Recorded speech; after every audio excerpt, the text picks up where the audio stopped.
1 Coríntios, capítulo 15. Meus irmãos, a ressurreição de Cristo é o ponto central do cristianismo. O cristianismo é a única religião que se baseia em fatos históricos.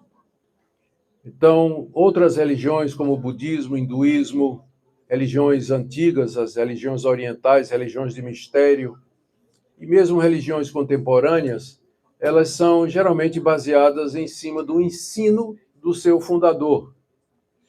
Mas o cristianismo, ele não é somente baseado no ensino do seu fundador, que é Jesus, mas num fato histórico, que é a morte e a ressurreição de Jesus.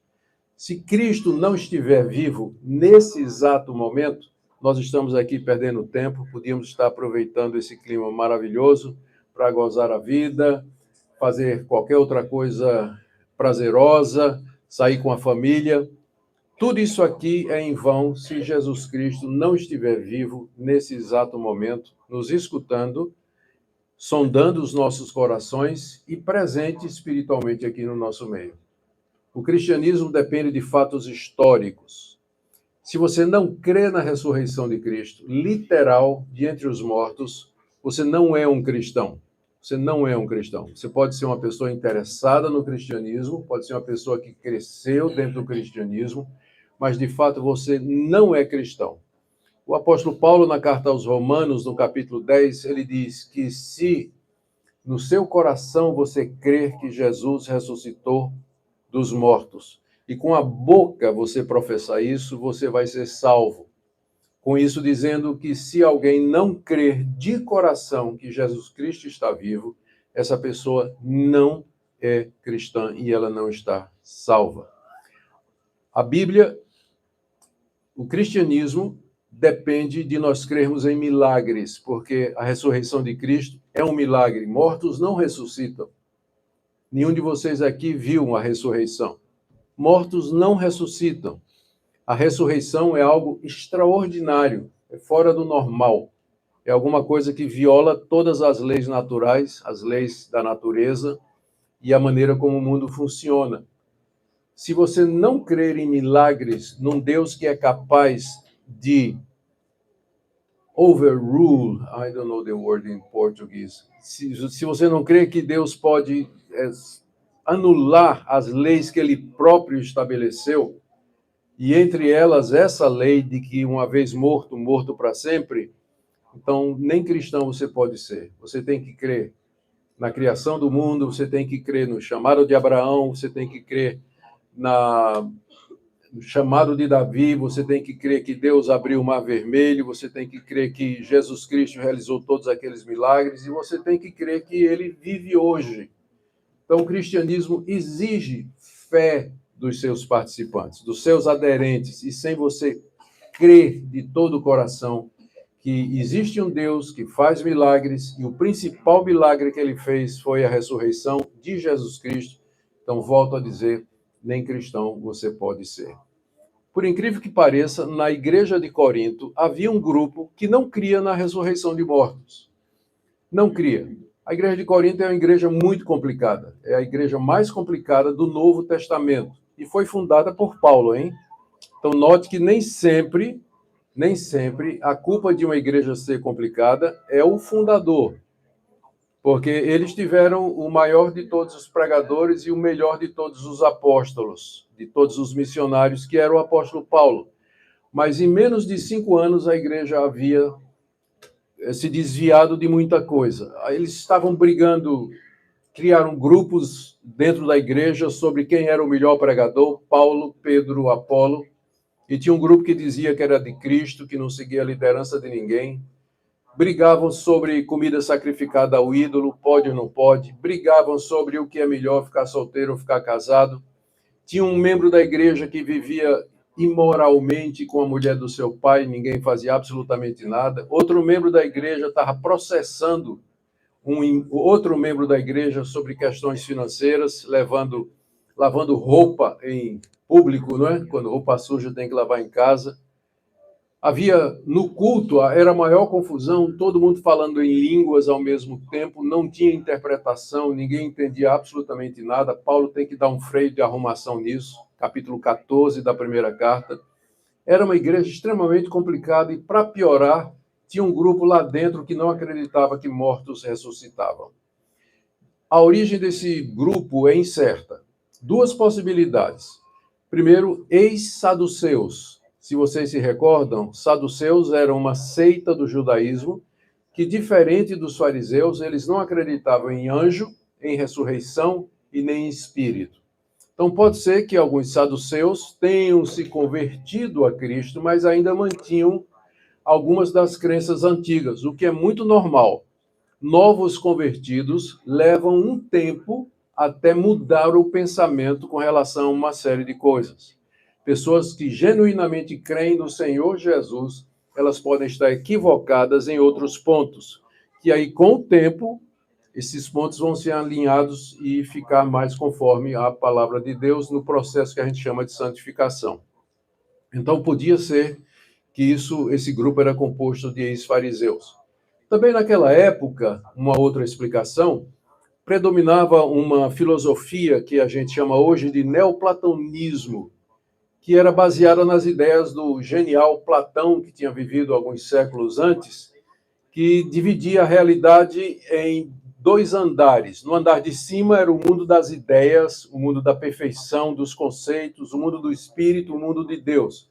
E no andar de baixo você tinha um mundo material, tangível, palpável, que era um reflexo torcido, imperfeito do ideal que estava lá em cima. Por exemplo, esse púlpito aqui, ele é uma expressão material imperfeita do púlpito ideal que existe no mundo das ideias.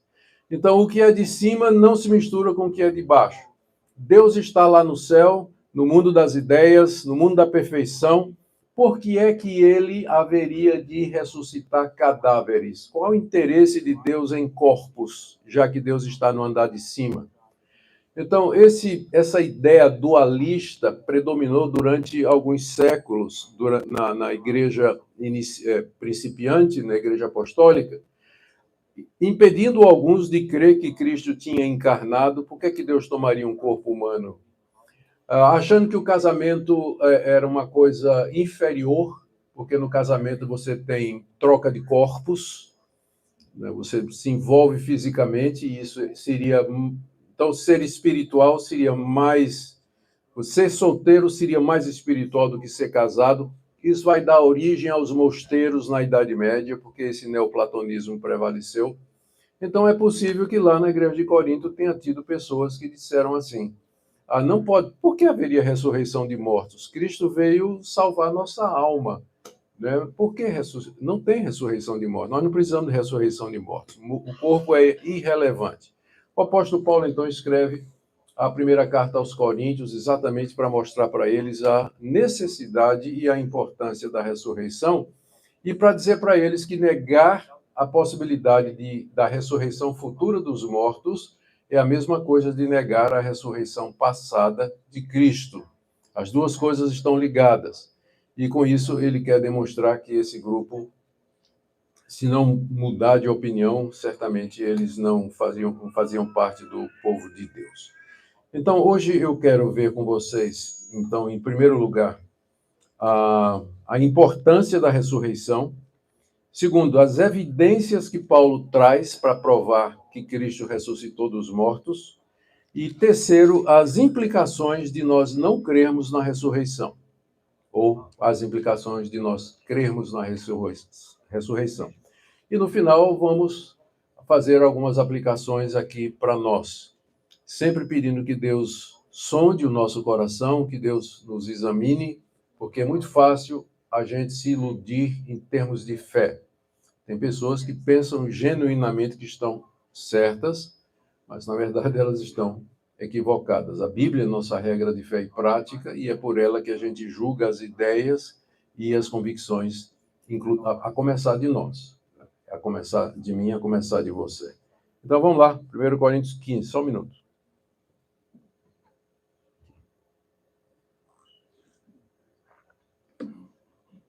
Bom, verso 1º e 2º, o apóstolo Paulo traz o assunto, ele começa o assunto falando da importância de crer na ressurreição. Ele diz: irmãos, venham lembrar o evangelho que vos anunciei. Paulo esteve em Corinto pregando o evangelho é a boa notícia, e como parte da pregação do apóstolo Paulo, ele falou a respeito da ressurreição de Jesus. Quando a Bíblia fala da ressurreição de Jesus, é bom a gente aqui deixar claro do que nós estamos falando, porque tem gente que interpreta diferente. Teve uma época em que os chamados liberais, e isso começou na Alemanha como resultado do iluminismo no século XIX, lá na Alemanha surgiu uma escola chamada Tübingen, era uma escola de teólogos alemães que não acreditavam que a Bíblia era verdade, e que eles não acreditavam em milagres. E para explicar que a Bíblia fala da ressurreição de Cristo, eles diziam que Cristo ressuscitava no querigma, na proclamação da igreja. Tipo assim, Cristo vivia porque as pessoas falavam dele. Então a ressurreição de Cristo era a explicação que foi dada para a morte dele, que parecia um desperdício. Paulo veio com essa ideia de que a morte de Cristo não foi em vão. Ele morreu para salvar-nos dos nossos pecados. Então, isso ressuscita Cristo, isso resgata Cristo. Cristo ressuscita na pregação. O corpo dele continua enterrado lá em algum lugar da Palestina. Os ossos, né, a caveira, o que resta dele. Mas ele ressuscita na pregação e na memória que nós temos dele. Quando a gente celebra a ceia, a gente lembra de Jesus, ele vive. Então, esses dizem que a ressurreição não existiu, não foi física, não foi literal, nunca Cristo saiu daquela tumba, que nós não sabemos onde está. Mas isso tudo é invenção dos discípulos. Quando Paulo fala da ressurreição, ele não fala nesses termos. Ele fala de uma ressurreição física, literal, de entre os mortos. Que Cristo, depois de ter sido morto, 3 dias depois, ele sai da sepultura vivo, com o mesmo corpo em que ele morreu, só que glorificado. Como é que a gente sabe que é o mesmo corpo? Tomé, olha as marcas na minha mão, olha a ferida aqui ao lado. Era o mesmo corpo com que ele morreu, só que era um corpo agora imortal, glorificado, que jamais poderá voltar a morrer. Quando Paulo fala sobre ressurreição, ele fala disso aí. Cristo ressuscitou literalmente, fisicamente, de entre os mortos. E Paulo tinha pregado isso, né? Verso 1, irmãos, e venham lembrar o evangelho que eu já anunciei. Aí ele continua, o qual recebestes e no qual ainda perseverais. Os coríntios creram em Paulo, creram naquilo que Paulo estava dizendo, que Jesus tinha morrido pelos pecados, mas que ele estava vivo depois de ter ficado sob o poder da morte durante 3 dias. Ele ressuscita num domingo de manhã, um domingo como esse que nós estamos aqui.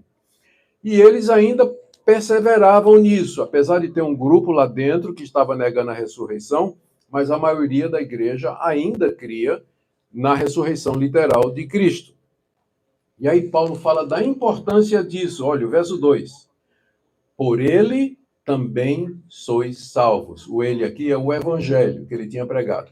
Por esse evangelho que eu preguei, vocês são salvos. Ou seja, a salvação vem mediante a fé na pregação dos apóstolos de que Jesus Cristo ressuscitou dentre os mortos. Para que alguém seja salvo, ele precisa ouvir isso. Ele precisa ouvir isso, ele precisa crer no coração, abraçar essa verdade para que ele tenha perdão de pecados. Por ele também sois salvos. Agora veja, se retiverdes a palavra tal como eu vou-la preguei. Vocês são salvos se vocês retiverem o evangelho do jeitinho que eu preguei. Então veja, é interessante que já a essa altura, estamos falando aqui do ano 55 depois de Cristo, já havia o conceito de que o evangelho era uma doutrina completa e fechada. Ela não estava aberta a novas adições. Não suportava novas revelações. Mas o essencial e o cerne do evangelho já tinha sido proclamado em meados do da primeira metade do primeiro século, a ponto de Paulo dizer: vocês são salvos se vocês mantiverem o evangelho do jeito que eu preguei para vocês.